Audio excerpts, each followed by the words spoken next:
Somajiguda press క్లబ్లో జై గణేష్ భక్త సమితి పత్రికా సమావేశం నిర్వహించారు. వినాయక చవితికి మట్టి వినాయకుని పూజించాలని సమితి అధ్యక్షులు కోరారు. జై గణేష్ భక్త సమితి నూతనంగా ఎన్నుకోబడిన నామినేటెడ్ కమిటీలో శ్రీ జైన్ కుమార్ చారి వ్యవస్థాపకుల అధ్యక్షులు, శ్రీ ఈశ్వర్ ప్రసాద్ చైర్మన్, కుమారసాగర్ ప్రధాన కార్యదర్శి మరియు మహేష్ చారి ఉపాధ్యక్షులు తదితరులు పాల్గొన్నారు.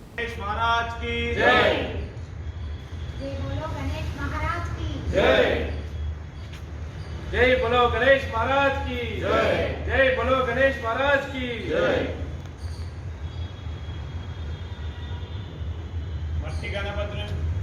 నేను జై గణేష భక్త సమితి వ్యవస్థాపక అధ్యక్షులు, అలాగే జై గణేష నూతనంగా ఎన్నికైన అధ్యక్షునిగా ఈ సంవత్సరం కూడా కంటిన్యూ అవుతున్నాను. ఈ జై గణేష భక్త సమితి 2016లో ఎస్టాబ్లిష్ అయింది.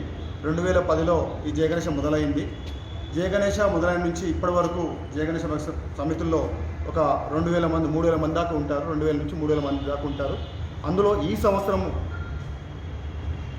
చైర్మన్గా ఈశ్వర్ ప్రసాద్ గారిని, అలాగే రాష్ట్ర కమిటీని, అలాగే గెటర్ టీంని, అలాగే జిల్లా కమిటీలని కూడా వేయడం జరిగింది. ఈరోజు ఈ జయ గణేష భక్త సమితి ముఖ్య ఉద్దేశము మట్టి వినాయకులు పెట్టండి, పర్యావరణం కాపాడండి, అలాగే మండపాల దగ్గర చాలా విధంగా జరుగుతున్నాయనే ఉద్దేశంతో భక్తి భావాన్ని పెంపొందించడానికి జయ గణేష నామాలని రాపేయడం జరుగుతుంది. ఆ నామాలని కాణిపాకం తీసుకెళ్ళడం. ప్లాస్టిక్ హారాలు వేస్తున్నారు దేవుళ్ళకి, లేదా ప్లాస్టిక్ యూజ్ చేస్తున్నారు. అలాంటి యూజ్ చేయకుండా సహజ సిద్ధంగా భగవంతుడిని, ఆ దేవుణ్ణి ఎలా ఆరాధించాలన్న విషయాల మీద అవేర్నెస్ ప్రోగ్రామ్స్ కొన్ని చేయడం జరుగుతుంది.